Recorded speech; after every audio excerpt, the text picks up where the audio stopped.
Welcome back, everybody, to Three Old Friends. The music never ends. I'm David and my two friends, Mike and Jose.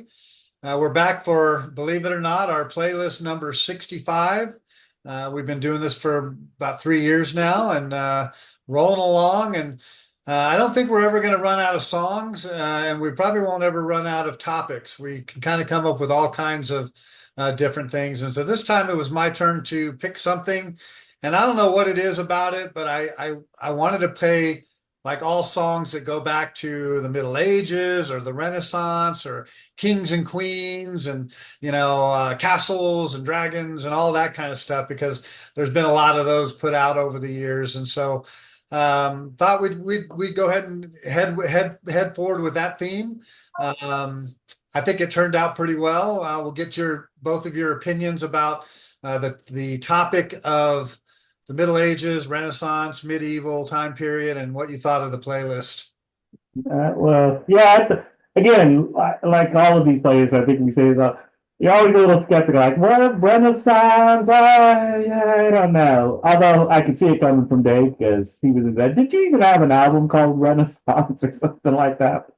But again, once you start listening to the songs and how actually this one flows so well, and that it keeps you invested in it. It's not all, and we'll get into that later. It's not all Middle Ages and Renaissance, but it's a variety.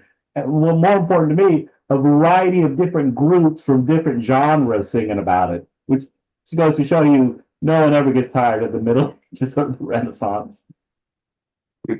Yeah, the flow. I especially noticed that. I went to a wedding up in Little Rock, Arkansas, and came back, and that was my main music the whole way. And I don't know if you guys have this set up on your Apple Music, but where it'll like go from one song into the other. And we did that. It was just like seamless. Some of these songs, like, well, we'll talk about them. And then I was also skeptical. I was probably the worst about it. I kind of did it. I was a pain in the ass, frankly. Because I was like, wait, no, middle age. I don't have three songs, whatever. I was pleasantly surprised. There was a bunch of stuff, and I'm real happy with the playlist. I thought the same thing. I thought maybe, well, I'm going to stop thinking this way because you guys are brilliant with the selections you come up with and the songs you do and the way you follow different songs and so I got to quit thinking that if I throw this topic out somehow it's going to be a bad playlist or whatever. You guys made it a great playlist.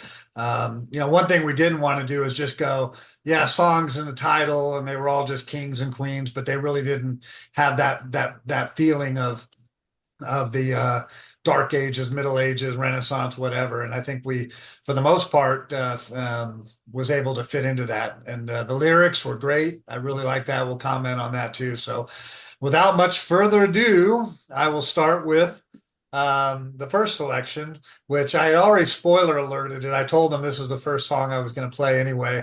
And I'm sure it made it on a cassette tape back in the day when we were doing mixtapes. But I started out with a song called Timetable by Genesis. I think it's off Foxtrot LP. And it just talks about going, sitting around a round table and looking back on the when kings and queens and they had such honor and they've and all of those types of things. And it just sounds to me like if I was back in that time period, that's what we'd be doing. We'd be sitting around that it starts out with a carved oak table, tells a tale, of times when kings and queens, all of that. And I don't know. I think it was a good table setter, pun intended, for the rest of the playlist. What do you guys think? Let's see. I guess I'm singing. Yeah. No, I agree. I I know this song well. It's the first one on Foxtrot, I think. And that was before Lamb Lies Down on Broadway. That's probably my favorite of the albums. Just so many songs in there. Whatever. You could argue that for any one of them. That has Supper's Ready on it, right? Yeah. Yeah. So, and whatever. We all have our own thing. Anyway, but and I love this song. It's particular. I don't know why it always is the one thing I remember, out of it is that piano part that kind of it's so beautiful. I mean, it's very simple, and he repeats it a couple of times. Great choice.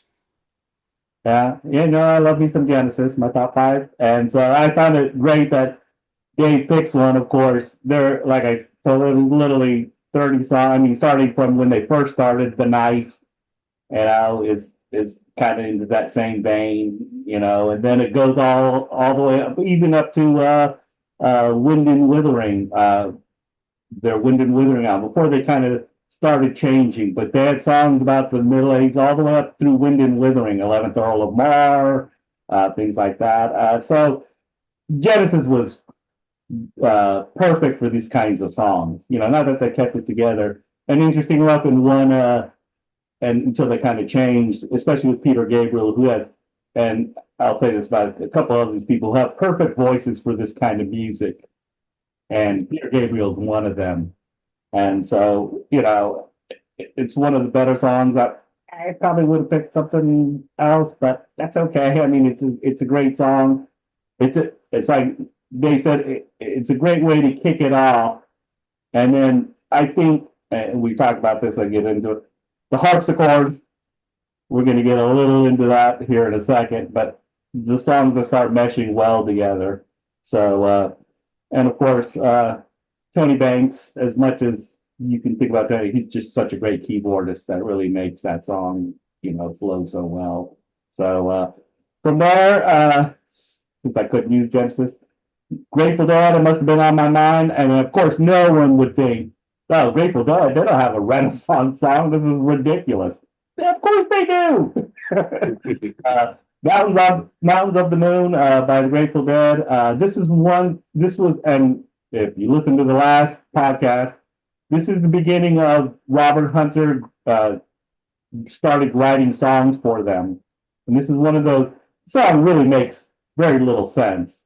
But you've got Tom Constantine on the harpsichord playing giving you that Renaissance feel, and you've got these lyrics that are kind of there, not there.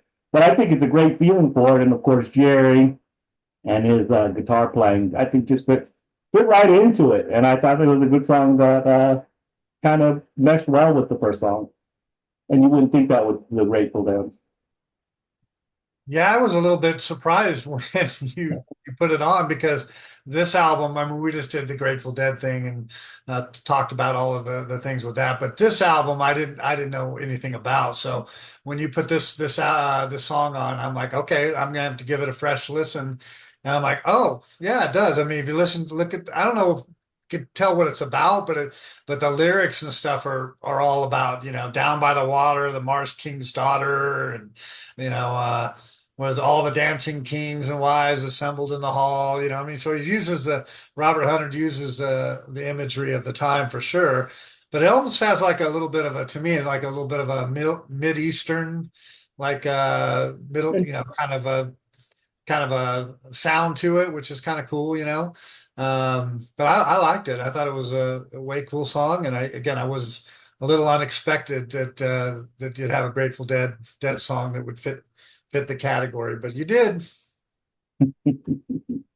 Yeah, I same here. I wasn't thinking of Grateful Dead when I was thinking of music that somehow covered this time period, but whatever. What do I know? And I did not. I remember seeing the name of the song. I couldn't say that I had ever heard it. I'm sure I did. But and again, the harpsichord is great too. Lyrics, yeah, I try. I listened to it a few times just to try to figure out, which I should know by now is when it comes to me listening to the Grateful Dead, I kind of struggle to sometimes understand exactly. I mean, it's not that they're simple; they're very complex a lot of times. One thing I did, I have them here in front of me.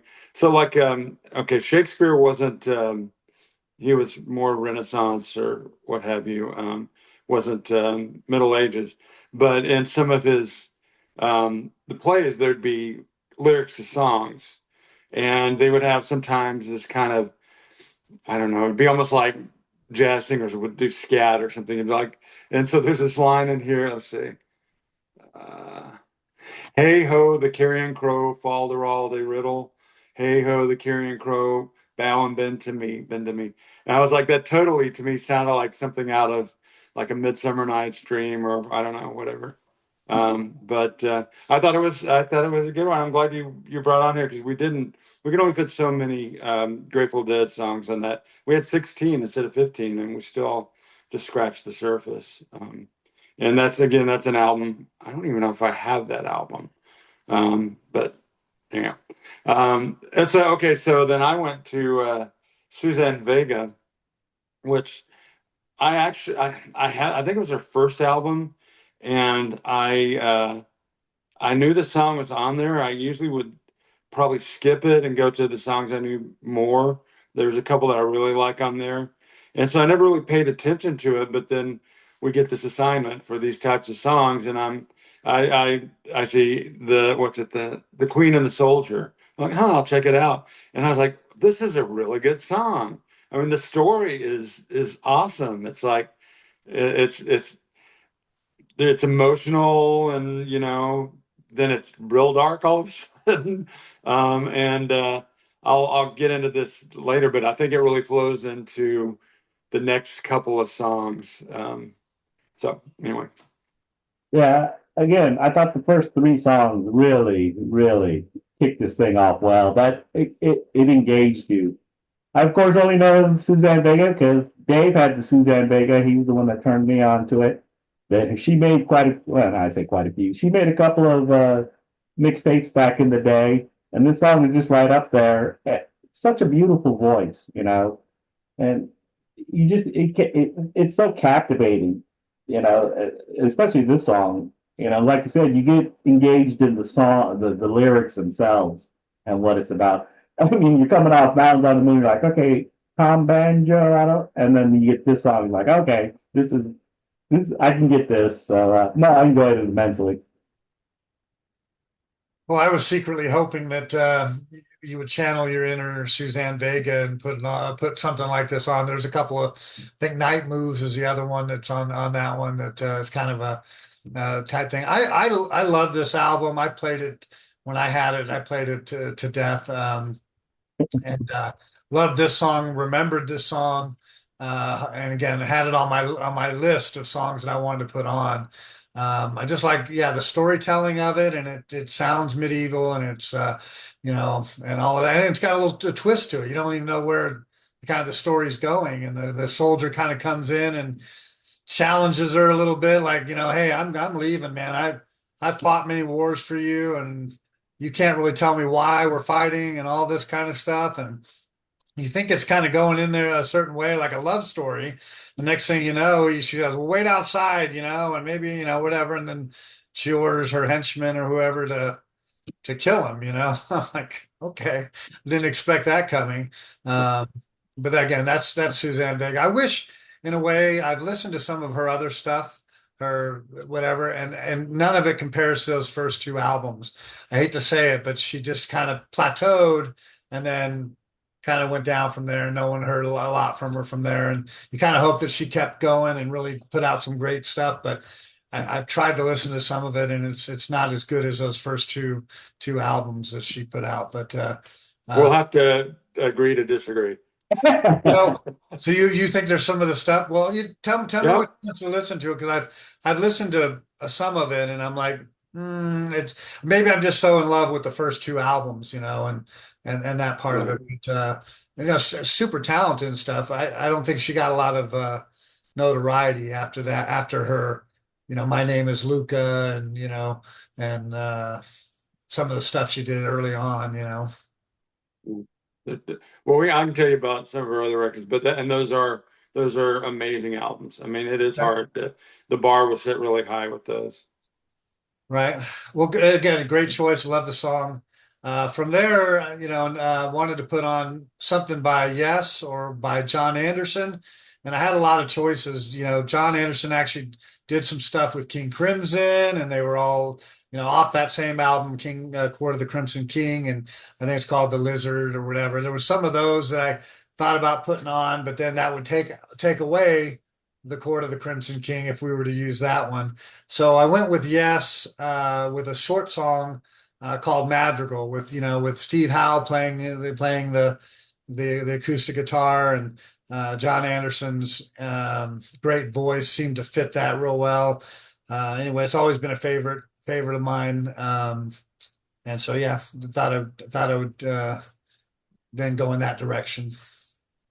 Well, I love Yes, and I've mentioned this before. I never had that record, and so I should know more about it. But what I really noticed, and this is a cool song.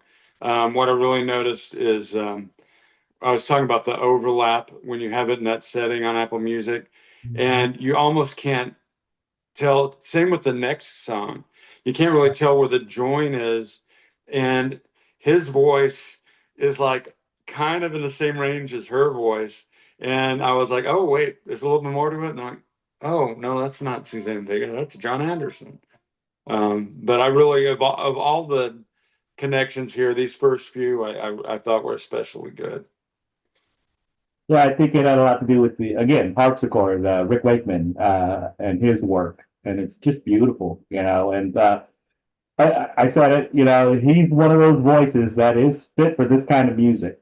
I mean, he's fit for a lot of music, but anybody can sing about Renaissance or anything, I think he's one of those voices that really stands out. And of course, the lyrics. Where's the lyric that I like about cast off your garments of fear, replace them with love. Such a clever lyric, such a nice little lyric. It's like, doesn't mean that, what does that mean? But it means what it means to you. And I love lyrics like that. So just a fantastic song. And of course, initially when you put this, Dave, you put Madrigal, I was like, he just took my song. And then I realized, no, he didn't, because that's Yes. And I picked Madrigal Rush, which again was another one, because of course I thought that Rush is bound, especially in the early times, is bound to have one of these kind of songs. Boom, Madrigal. And of course, when Dave picked the one, I was like, oh, he just took my song. Dang it. And then I thought, oh, no, he didn't. So this fit perfectly into it. Yeah, it didn't have the harpsichordy type of sound, but it had the same kind of feel to it almost, like Mike was saying, that song flowed right into this song, I thought it was just kind of perfect hit. I guess I'm patting myself on the back there, but I thought those two worked so well together that, look at that. Playlist magic at its finest. Anytime you can go back to back with the exact same title, that's pretty much playlist brilliance. I did not even remember or know the song Madrigal by Rush. I don't know if I don't think I had Farewell to Kings. I think it was one of the albums I did not have. But we all know Neil Peart was into the whole, mystical kind of stuff, and the way he wrote the lyrics, right, for a lot of the stuff, even going into 2112 and others too, right? He just had I think they even said he read a lot. He was a very, very well read drummer, and so he read a lot, and then by doing that, he went, I think I can delve into these, themes, and that's what he did with the whole album. Really, I think Farewell to Kings, because in preparation for this, I did pull it and start listening to it, and there were two or three songs that could have fit onto the playlist. I think there was one called Rivendell, I think was one, and then the title track of Farewell to Kings obviously would fit too. But I like this one. It was another short song too, which was kind of good. We went 2.5 and 2.5 minutes or whatever, so it wasn't like long and drawn out, but it was enough to go, oh wow, that's a cool Rush song, that fits well into this. And like some of the lyrics, it starts out, when the dragons grow too mighty to slay with pen or sword, I grow weary of the battle and the storm I walk toward. I mean, it's just that whole kind of thing. So it fit great. I loved it. Again, I wasn't familiar with it, but great choice to go back to back like that. Mike, let me add just one thing. Sorry to interrupt. Madrigal sounds like a slowed down version, and maybe y'all don't hear, of a Passage to Bangkok. Listen to a Passage to Bangkok and slow it down a little bit. It's kind of what it sounds like. Anyway, just thought I'd throw that out there. Wow. Okay. Well, that's what I will do immediately after this. No, seriously. Where's 2112? I also didn't have this record, and I didn't know the song. In fact, well, when you guys had two songs with Madrigal, I tried to find a third. I really did, and I'm like, I don't even know what Madrigal is. So I looked up the word, and it's a type of music, basically, from Renaissance, Baroque, whatever, usually a cappella, whatever. So that didn't help me at all. So I was like, so okay, when I was well, first off, I didn't know, I didn't pay attention. I want to go back and do it between this and the previous song. They also went together like I was saying, like you guys have said this, like amazingly well. I'm curious what key they were in because Yeah. it almost sounded like a continuation. I said this before, but of the previous song. I didn't. I was like, okay, well, and it caught me a couple of times. I'd be because I'm not just sitting there thinking of all the songs as I'm listening to it driving, but anyway, I thought, well done, gentlemen. So then, yeah, I couldn't find a Madrigal, so I decided to kind of throw a curveball in a way. Uh, I had been kind of griping early on about, well, what kind of middle-aged music are we going to have? I mean, is there that much stuff that sounds like it? So I decided to kind of like fully take it literally and got a song. It was actually kind of Renaissance period. Okay, so this is speaking of taking it literally. The story. The song is. I'll try to pronounce it right. So ben mi ca bon tempo, which I'm assuming, I don't know what language it is, Old English, I don't know. Anyway, maybe Gaelic, whatever. Anyway, it's not Spanish, is it? No. Italian. Maybe it's Latin. I mean, I don't know, but anyway, it's okay. So it's actually I have it here. Written by a Italian composer, whatever. It was done in the 1500s for 3 to 10 voices, and it does not say what language. Well, is it? It must. Oh, I don't know. Anyway, so the singer is and guitarist is Richard Thompson, who I repeat a couple of my usual suspects on here, but he did. So he Playboy magazine. Do you guys remember Playboy magazine? I don't know. What? Are they even around anymore? I know they quit I printing, don't but know what you're talking. What you speak of? This. so they did have okay. I will argue they did have good articles, good interviews. I mean, there was a great Pete Townsend interview in there. Anyway, whatever. But so they did this. I don't know in the late toward almost the millennium. They contacted a bunch of musicians and said, "Hey, send us some songs of the oh, what is it? The we're going to put this list and kind of discussion by all the different musicians called 1,000 Years of Popular Music." And apparently their thought was, it's the millennium, it's kind of a play on words that most people will do like, within the last 10 to 20 years. But being the contrarian he is, Richard Thompson did music from the 1,000 years before. And this is the third one on here. It goes, this one is kind of like a flirtatious song, but between men and women, whatever. But it goes all the way up to Lee Hazel, Pete Townsend. He does a Who song, "Legal Matter," "Tempted" by Squeeze. I know they're one of your favorites, Jose. And he does "Money, Money, Money," which I believe is ABBA, and some blues. But my favorite is "Oops, I Did It Again" by Britney Spears. And if you can't stand that song, you should check out his version because he has a whole thing to it. Anyway, yeah. So I'm like, okay, I'm going to put one thing that's actually sort of from that time period. So that was my best shot.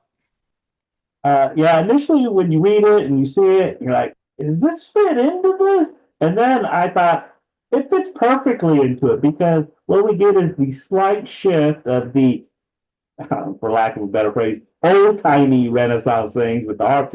Then we get into more of a upbeat, up tempo, and this reminds me of I don't know if you guys watch Games of Thrones or not. I do. I watch Game of Thrones. I watch House of Dragons. I haven't read the books or anything, but I watch those shows.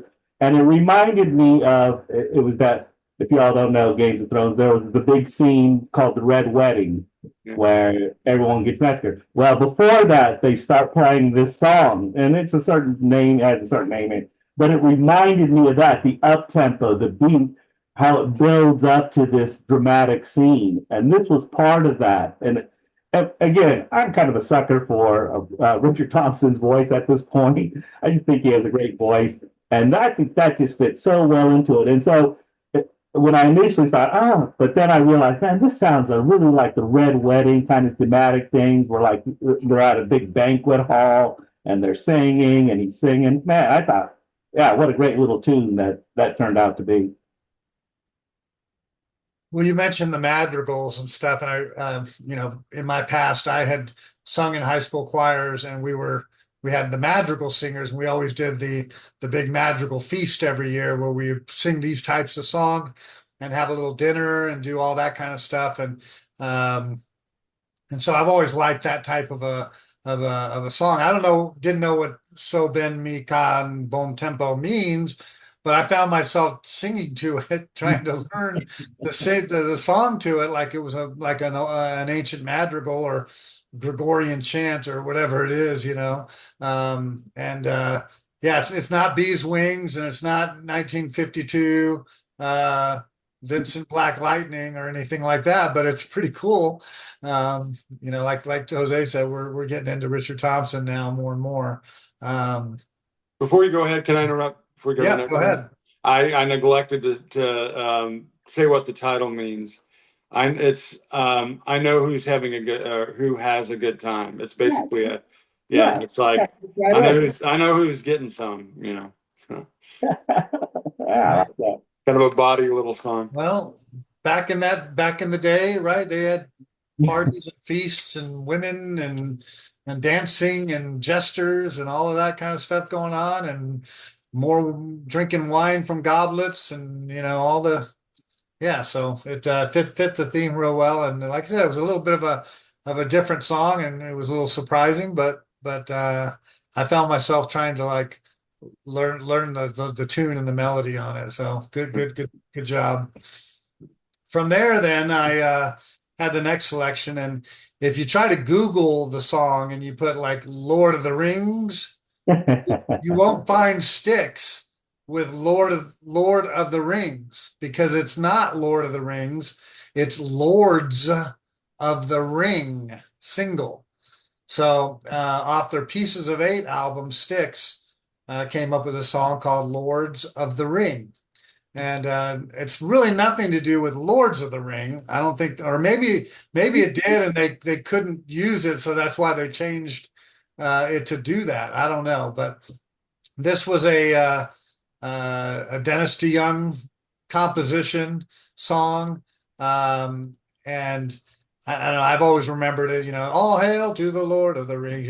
But then it gets into the just the when he starts into his vocal on the verses. Um, I don't know. It just brings you back to that time period. And um, let me see. I was going to pull it up.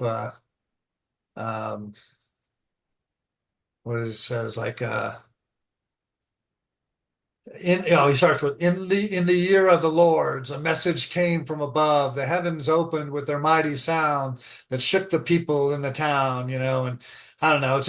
It feels like Lord of the Rings, but it's not Lord of the Rings. It's Lords of the Ring. Anyway, I thought it was a pretty cool song, and I think the other thing it did was it started moving us in a direction of let's do some little mid tempo or a little bit harder rock, right? Let's start getting into some of that versus the stuff we'd done already. And so I think it was a good transition in the middle of the playlist to start moving us towards that up tempo stuff. Well, when you said the title before I listened to the song, I thought it might be about Ali and Frazier or some Lords of the Ring. Okay, Lords of the Ring. Okay, Rope whatever. a dope. Yeah, Big ring, baby. I've been saving that one for about a day and a half. I'm glad it went over so well. So Sticks. there's a period like a cutoff for me where I couldn't really like him anymore. I think some other people might feel that way. I don't know. Like anyway, whatever. But this is not. This is before that period. I love this song. I I don't know that I even had heard it, but you know what it really reminds me of is Grand Illusion, which is one of the songs I really do like and do know. And so I found this is of the ones I didn't know on here. This is probably the one I like the most.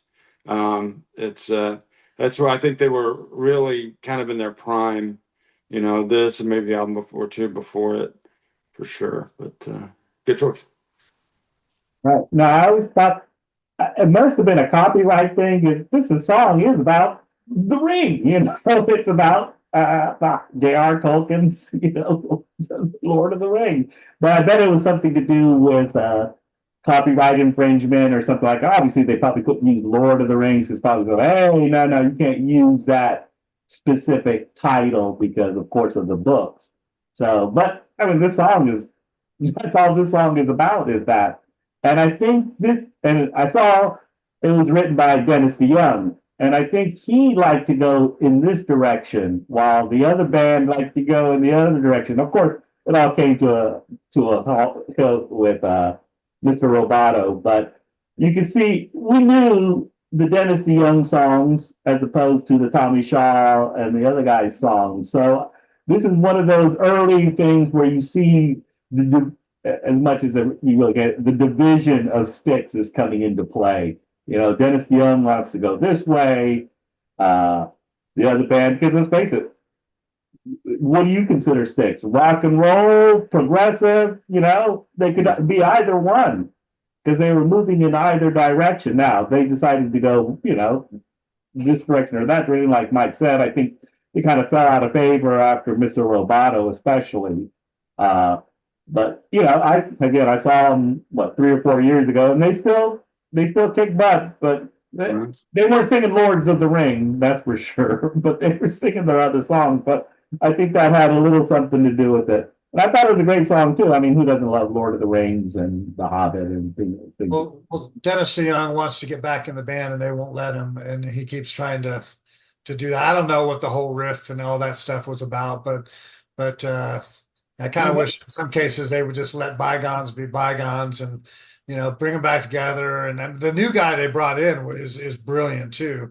Plays the keyboards and sings. I saw him last year in Denver with Styx and Foreigner, and they were every bit as good as they were back in the day. Oh yeah, like I said, they're fun to watch. I think that combo is coming here. I think I saw on the marquee outside the Moody Center. Right. And as I pointed out to somebody, I think this is the biggest gap from I saw him from in 1983, and then I saw him in 2022. So almost 40 years in between, which tells you a lot about that they're still popular and they can still bring it out. I mean, again, I saw him in the Texas Jam the first time, you know, 70,000, 60,000 people, and then I go see him at the Lima Convention Center, you know, 200, 500 people tops. So just one of those things. But again, they still kick butt, as Dave said. You know, Tommy Shaw is just fantastic. So from there, I went full bore heavy. Kill the King, Rainbow, Ronnie James Dio. Again, another one of those guys who could sing 1,000 songs about elves and, you know, fantasy and the Renaissance and things like that. And he was perfect for it. And this was one of those songs that just fits right in there. And obviously, Dave knows that I was a huge Rainbow fan, loved Rainbow, so I had a lot of their albums, and this was one of those albums. What you always get with Rainbow songs or with Deep Purple songs is you're going to get Richie Blackmore's great guitar work, and you're going to get John Lord's keyboard work, and deciding on how they want to interact. But I think this song is really sold on the drumming of Cozy Powell, the hard driving drum sound there. So I think it's just a great song. It's one of my favorites. Obviously, Ronnie James Dio is one of my favorite singers. Dave and I saw him in concert, and you know, I think Rainbow, like Dave, I don't know if we mentioned it all on, but Rainbow had a whole album, you know, 16th century. We'll get us pick a number of the songs. So That's why I threw it in there. Well, I'm glad you did because I had a couple of them. I had Temple of the King on my list, and some of the other great Rainbow songs. I'm a big Ronnie James Dio fan. I know when we've talked about this before too, even with Black Sabbath, and I'm not as much with Ozzy as I am with Ronnie James because that was a period of time where I kind of got turned on to Black Sabbath at the time. But you're right. You said it already. Ronnie James Dio, he's like the Elfin King. I mean, he's the epitome of that, and he sings these types of songs so perfectly. He's got that guttural voice and can just belt it out. So yeah, I love that. And I'm glad that you hit on the drumming part because I my little bit of my ignorance or whatever, I didn't know who the drummer was. So you mentioned it was Cozy Powell. For some reason, I was thinking it was one of is it like Vinny Appice or Carmen Appice? Were they ever in the band or? I think so. It could you could be well. He was in obviously part of the Black Sabbath Mob Rules. He was on that. So let me double check to make sure. But yeah, Fact checked it. Okay. Well, I didn't know because the first thing I was thinking it was one of those brothers or whatever. But either way, the drumming is just phenomenal in this song. If you get a chance to listen to it, it's just what draws me into the song as well. It's incredible. And you mentioned the guitar work and everything else, but this is just an upbeat, great song. And I think like I said, we started to build towards a little bit more rock kind of sound and everything. And this was perfect coming out of Lords of the Rings. So good choice for sure. Yeah, this is one of two songs I think that are the most up tempo, and they really rock. And it was great to have that in there because just the theme. There's going to be some slower, heavier things. And I thought it was just like the perfect place for that. Like I mentioned, I drove to and from Arkansas over the last weekend, and this one was great to drive to. It's like because I get, you drive 7.5 hours, you kind of, I don't know, I got kind of drowsy from time to time, and when this one would come on, it would kind of perk me right up. So yeah, Kill the King. I was thinking back in the day, I may have been involved in this playlist. There was the King Must Die, Elton John. Is uh, that was Mhm. anyway? Those songs kind of. So right now, before I get into my song, there's a whole thing going on with the royalty in England. Now a former prince, Andrew, and for like the first. This reminded me of this because of the topic of this song. He's like the first royal to be arrested since Charles the First, I think.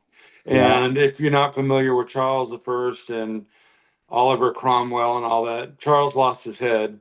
So hopefully however you feel about Andrew, hopefully he'll fare a little better. I don't think they do that anymore. But anyway, but it made me think of that because when I heard people talking about this, yeah, he's first arrested since whatever, and I was like, oh man, and he did not do well. So I went from that to Kings by Steely Dan, which is kind of a cheat because they use kind of the story. It's kind of the Robin Hood and Richard the Lionhearted thing, and in Robin Hood, Richard is off on crusades or whatever he's doing, and where he ends up, I think he ends up dying. And then King John, I think, is the next king, and so that's kind of what this song. It's We've seen the last of good King Richard. Raise up your glass to good King John, or something like that. And it's like it's a story like about that, but it's more kind of when I used to hear it, I was like it kind of sounded like they were singing about the robber baron, kind of Gilded Age, the corruption, everything. But then I was looking at it, and when it came out, it was like right during around the time of the Watergate stuff, and I think that's kind of more what they're alluding to. That's just a guess, but I've always liked the song. It's off their first record. Yeah. It's the one song that doesn't sound Renaissance-y, but it became my favorite song on this playlist for some reason, which is kind of bizarre because you're like, wait, this is just Steely Dan sound, for lack of a better phrase. But I love the guitar work on this song especially, and of course the lyrics are really good. So I kind of find it funny that you go from Kill the King to King's like, okay, none of these songs are Renaissance-y, but they touch on the topic at hand. So I thought it was a perfect fit for what we were going for. And man, I just love that sound. Again, keep bringing the Steely Dan like we could ever run out, right? Oh, I will. You know, Sorry. I thought the same kind of thing. Is like, how do you follow Kill the King, right? With the power of that or whatever, and you either got to match it, or you got to bring it down a notch, right, to the next level down. And I think that's what you did on this one with Kings. I knew that you'd probably pick a Steely Dan song, whatever. And as I start thinking about it, how do I phrase this? Um, um, so when is the right time to follow a song with a Steely Dan song? Every time. There's no bad time. It doesn't matter what the song you have or how you're going. You get a Steely Dan song and you go, oh yeah, it's a Steely Dan song, and it always seems to go with it. Even if it was a slow song and then you went into that one or hard rock, and in this case, I thought it was great because it didn't take a step down on it. But yeah, I thought it was a great song. Like Jose said, probably become one of my favorites on the playlist. Uh, it doesn't sound all Renaissance-y. It doesn't have to. It's Steely Dan. That's what they do. But the lyrics fit it for sure, and the theme. So I thought it was really, really a brilliant choice. From there, I thought, well, let's take it down even another notch, go back a little bit more mellow, sort of, whatever. And didn't know when and how I would put this song on the playlist or whatever, but it's one I kind of just always a song I've always liked, and it probably won't fit any other playlist. So I'm like, all right, here's a chance. It's 110 Soldier. I think it was from the movie Billy Jack. Um, at the time, and then Coven covered it and did the song. And I don't know, it's just one of those songs I've always learned the lyrics to it a long time ago because it was a song that was easy to sing and it had a great message. And they talk about the mountain people in the valley, and we're gonna can we share the riches there? And they're like, no, we're not gonna share. Let's go kill you all. And then we're going to turn, spoiler alert, turn the rock and look beneath it, and it's just peace on earth, right? Um, but that's kind of the theme of the Middle Ages, the medieval times. There's a lot of killing in the name of a lot of things, right? And same kind of thing. It was like, oh no, we're gonna go, we're gonna go kill and all of that. And so anyway, it's always been a favorite of mine, and I love to sing it, and so I thought perfect time to put it on a playlist. Yeah, when you said the name when we were building this playlist, I'm like, I know the song well. And okay, this will be the third and probably last reference to where I went this weekend. So I went to Little Rock, and I lived in Little Rock in the from 1970 to 1971. I was like in kindergarten, something like that when I was a kid, just for like a year. But they're like I remember certain songs in my mind are tied to that time period because they came out, and this is one of them. I remember this from I was a kid, and it was just like it blew my mind, because those kind of concepts were kind of not really what I was listening to, and familiar with, and that the very end, I'm like, wait, they killed them all? What? And then that peace on earth. So that one stuck with me for a long time. Well, I still appreciate it. I will admit though, I have not seen Billy Jack or any of its sequels. I know, I know. God. That's kind of funny. All right, guys. Are you done? I Oh shouldn't. yeah, yeah. Go ahead. That's all I got. I mean, I'll read on that, but do it in the name of heaven, justify it. No, go ahead and cheat a friend. Do it in the name of heaven, justify it in the end. Still resonates today. You know, everyone still uses that. Now, the only reason I know this song is because of Billy Jack. Billy Jack was huge. He was kind of the first anti-hero. He's kind of the first underdog. So I always thought this song, because he was a Vietnam vet, that this was kind of an illusion more, even though the lyrics don't say it, but I always thought the song was about a Vietnam and the things that happened there, which it kind of does in certain aspects. But I identify this song. I don't know how if people don't realize how big Billy Jack was back in the day, but man, he had like four movies, and they were huge. I loved them. I thought they were great, you know, because it was the message of him fighting racism in a small town as a Native American who was a Vietnam vet, and these bullies in this small town, you know, and he fights for the cause. But that's I always thought this song, man, this is a Vietnam song. Never thinking when you really read the lyrics that it's a song about you can say about the Renaissance or And he had that really cool hat too. yeah, Yeah. I just remember that really cool hat he had. the really cool thing was my favorite line was I'm gonna put my right foot on the left side of your face. That's right. I remember that. It's such an awesome scene that you get I, that guy's kicking some butt. I, oh, go ahead. Billy Jack. I mean, it's dated, obviously, but I got to the see it. I'll see it. great movie. So anyway, But hang on, the Vietnam thing. You know, it looking back, it that totally makes sense. Same time period. I remember being in the car going somewhere, and the news was on, and they were talking about gorillas in Vietnam, and little 5-year-old Mike is thinking literally the primate gorillas, and why are gorillas getting all crazy and whatever, and nobody really explained it to me. But yeah, so it was during that. That was the height of that. I mean, that was towards when it was starting to go really bad for us. oh, right, yeah.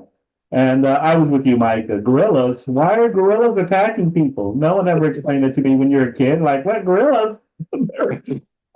I told one of my student workers once, and they thought I was an idiot. I was like, what? No one told me that at 5 years old that gorillas weren't actually a different word. So from there, if you thought bring it a different level with One Tin Soldier, I really threw it into a whole nother perspective with Matilda Mother by Pink Floyd off their very first album. Sid Barrett wrote the song. Uh, we've talked about Sid Barrett quite a bit, so we don't need to focus on that. But I think it's one of those songs that is, of course, the onset of this Pink Floyd sound, and he's actually Richard Wright is the one who sings most of the lyrics on this song. But this is the sound of Pink Floyd that we're gonna get now. Would I ever imagine that they were singing about the Renaissance or the Kings, you know, and stuff like that? No, but I love the song, and you can see elements of Pink Floyd. Bless you. So, so yeah, you know, "Bell to the Kings," a thousand. It's a great song. It's I think it's one of the better songs on the early album. Yeah, we don't. Did we include anything off this record on the Pink Yeah, I Floyd? do. Yeah, We Oh, we that's did. Um, but the power, whatever, yeah, yeah. right. or however it's not I pronounced thought that. about I thought about this. This was my other choice that I was going to maybe put off on that Piper at the Gates of Dawn, because I really like this song too, Matilda Mother.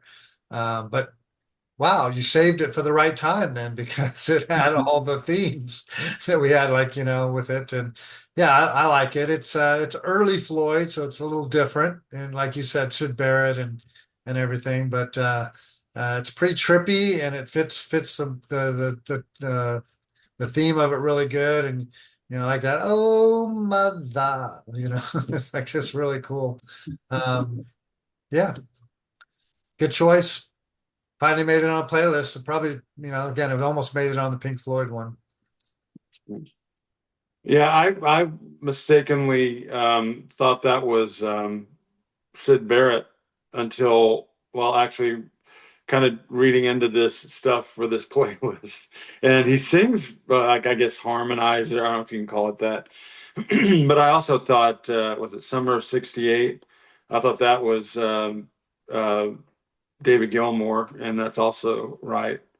Was it '68 or '69? It doesn't matter. Anyway, so yeah, it's an interesting song, like child and child's perspective on things, and I don't know what else to add. I like this album personally.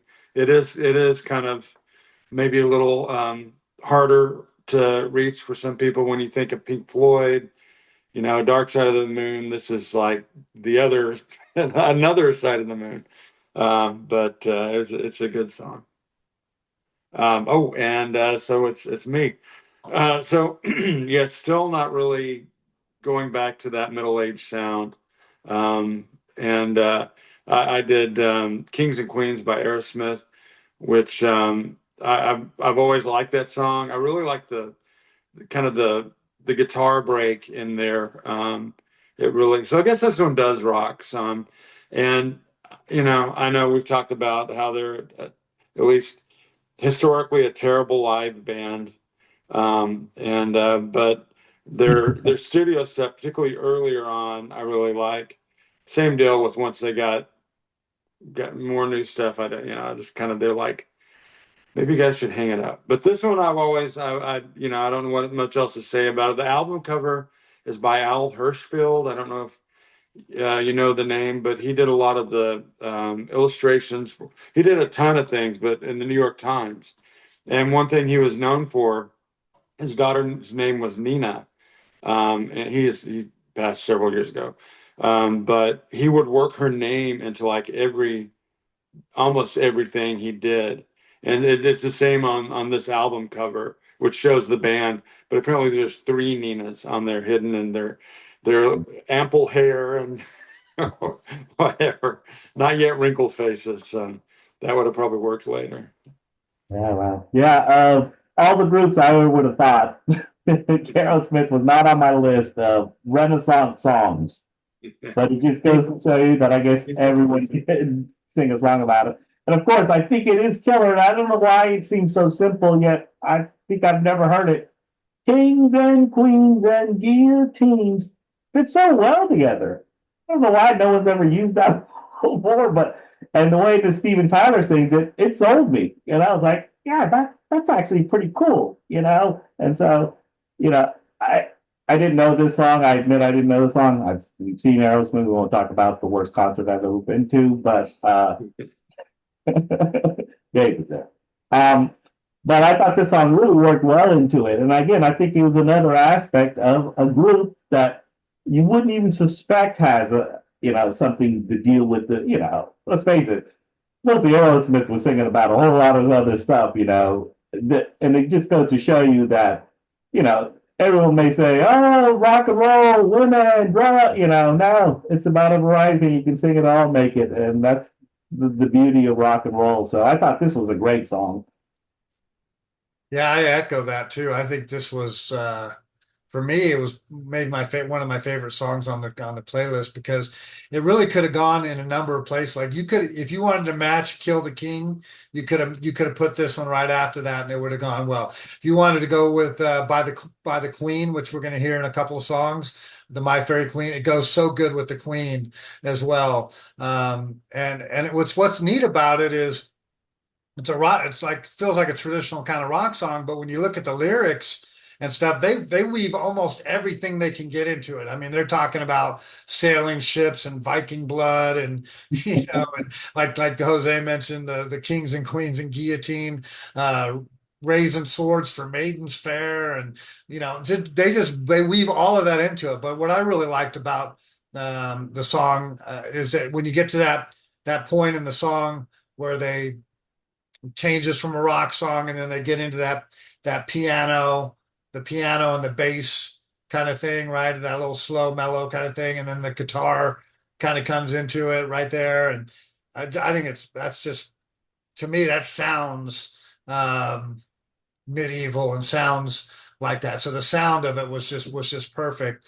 Again, I think it was a great choice coming off of the Pink Floyd one, which was a little weird and trippy, and then it went right back to that rock thing. So it was like, all right, we're back to this one again. So great choice on that. And I think again, the flow of the playlist all the way to that point was just spot on. So then we were down to the last three, and it's like, okay, what do we want to do on the last three? And I don't know how we've managed to figure out these three or whatever, but I think these last three just went really, really well together as well. I went with an Alan Parsons project from Tales of Mystery and Imagination, the Edgar Allan Poe stuff. And I know that's not really maybe the Renaissance or that period. It's a little bit later. I think I really looked up this song I put on was called The Cask of Amontillado, and I think it's actually more like 17th century or something like that, where they, you know, traps him down below in the caverns and tortures the guy, and and all of that. But I love the orchestration of Alan Parsons. I've said that many times before. I love the way the harmony hits that point when you get to that point where you know I can't remember the words. Spare me my life, only name your reward, and they have that the oohs and the ahs, and it just it's in a minor chord, and it just that to me is musical majesty right there. I just love that, and so Alan Parsons has dabbled in some of that other stuff with some of his other albums, like Turn of a Friendly Card and some of that kind of thing. So he's has some other things, but the orchestration and the harmonies of the song, I felt like I needed to get it on a playlist, and I think this being the first of the last three songs just sets it up for the ending. Yeah, great choice. The line you were just singing there. There's also I like one of the things I like in there. There's the back and forth because there's that line, and then he's like then it's the response by the guy doing the horrible thing. And I can't think of it now, but it's something like, with every moment you die a little more, or with every brick, whatever. But Yeah, he's burying him in the wall. yeah, and that's typical Poe, just like some horrendous thing that, where does that come from? There's some, you could debate that about Edgar Allan Poe. There was a point in my life, this when this came out, I was I guess I was still preteen, but my mom had the 8-track of this and the 8-track of iRobot, I guess from a couple of years later, maybe. I don't know if I've got them backwards, but Sorry. I loved both those.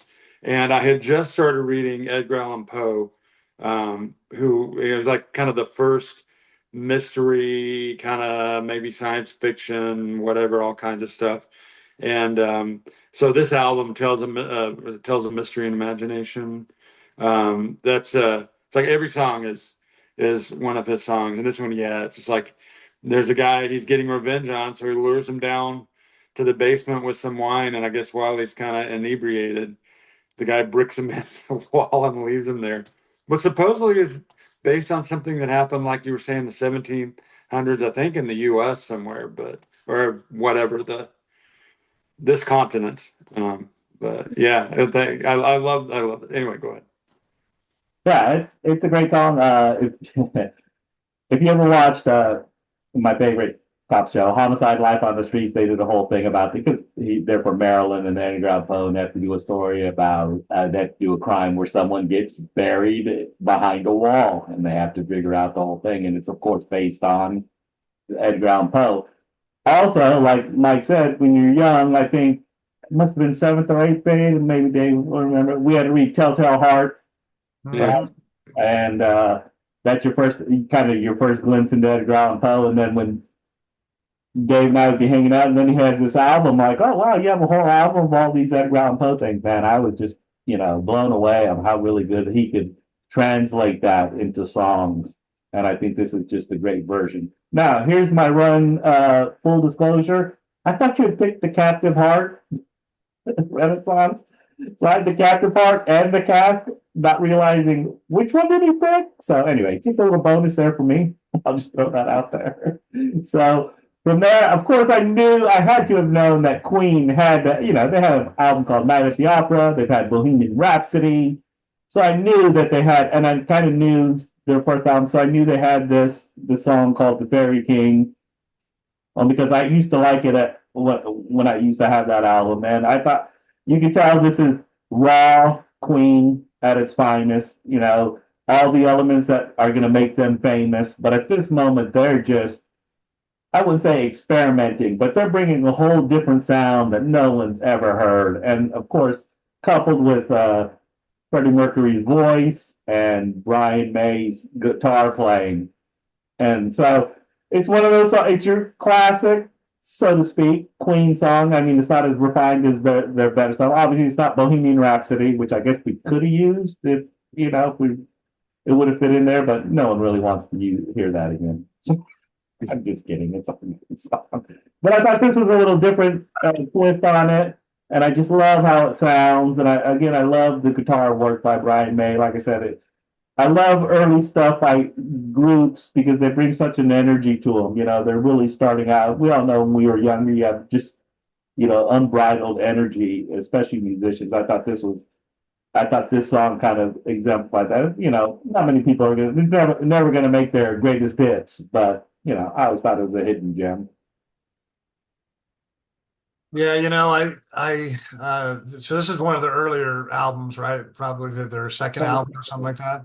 Their first Uh, album. this is their first album. Yeah. So you can see what they're doing. This was written by Freddie Mercury, and um, you mentioned the guitar work of Brian Mays, but I love the piano. I don't know if I've ever said this before, but I think Freddie Mercury may be underappreciated and everything in terms of his piano, because I mean it's simple and everything that he does, but you can see that he does that starts out as a fast piano kind of beat, and then he goes into that more mellow uh,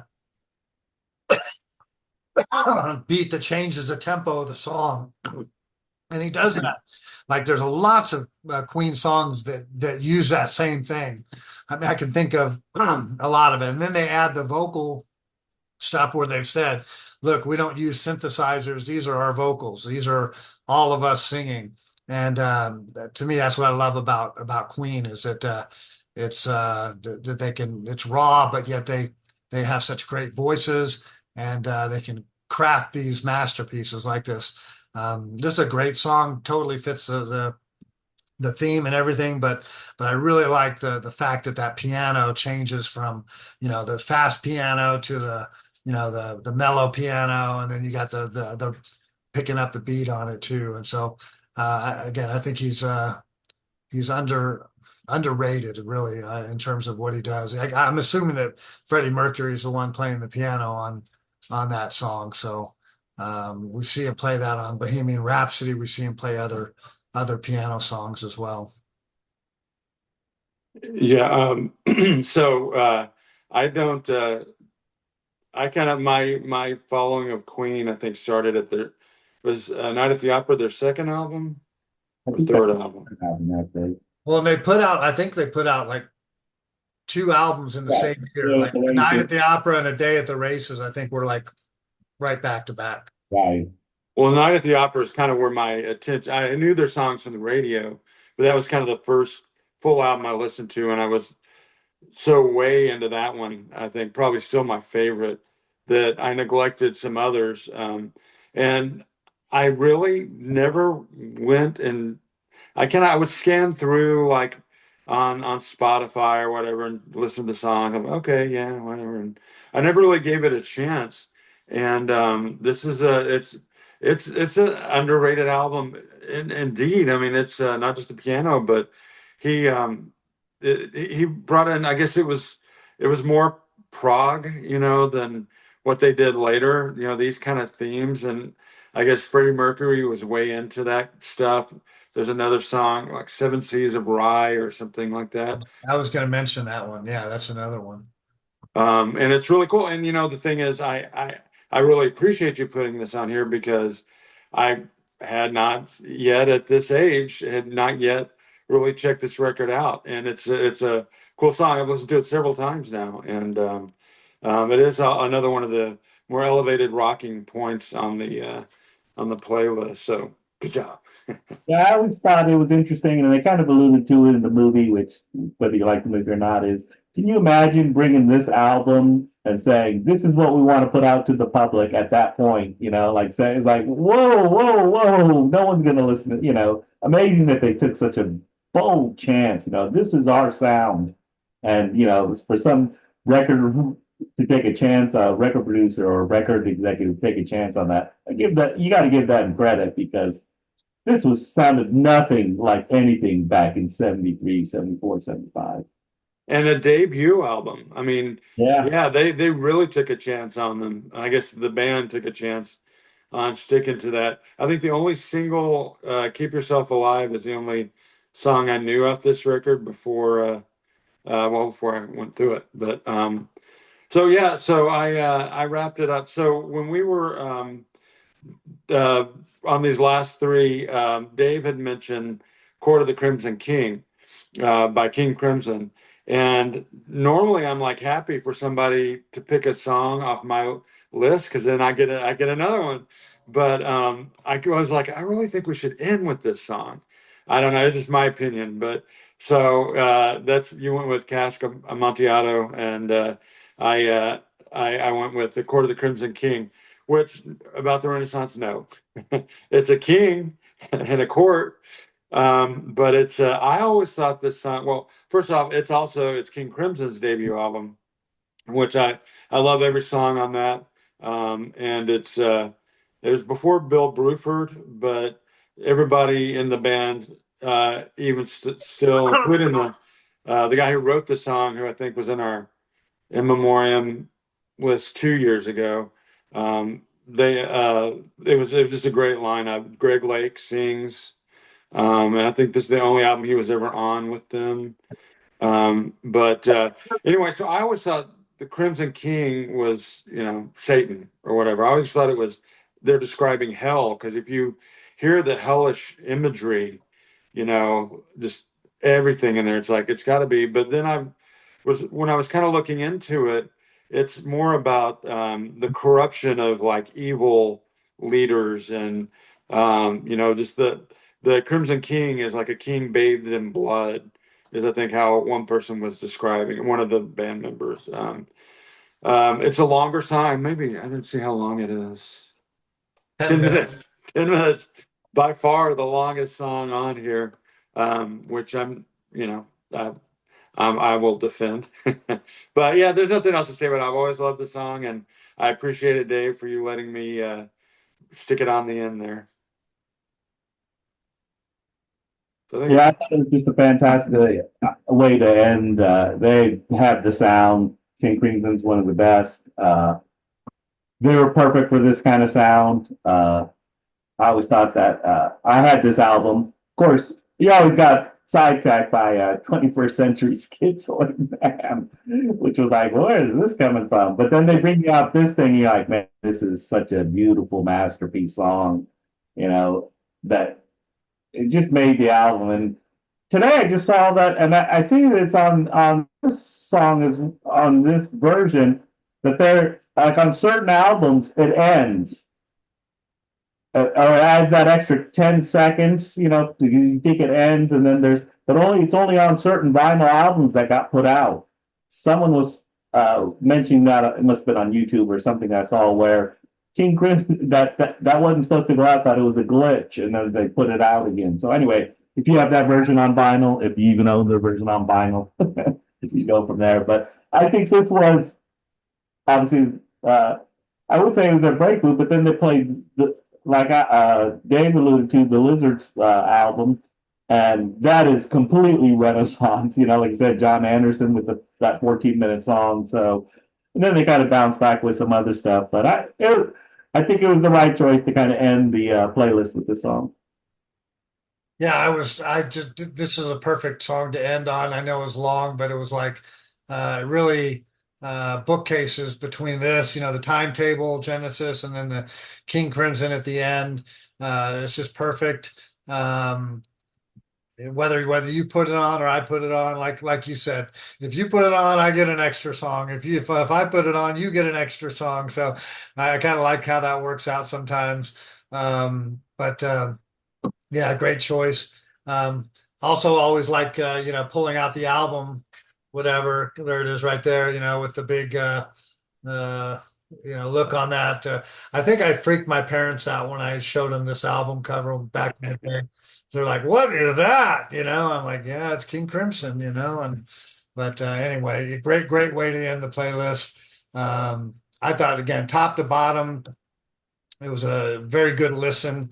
I listened to it probably about 4 times so far, and every time I'm not disappointed. I like how it goes. It'll be one of those ones too where like we did with the Irish songs, or we did with the they maybe you don't listen to it all the time, but when you go back to it months and years later, you're going to be like, oh wow, this is a way cool playlist. I'm glad we put it together.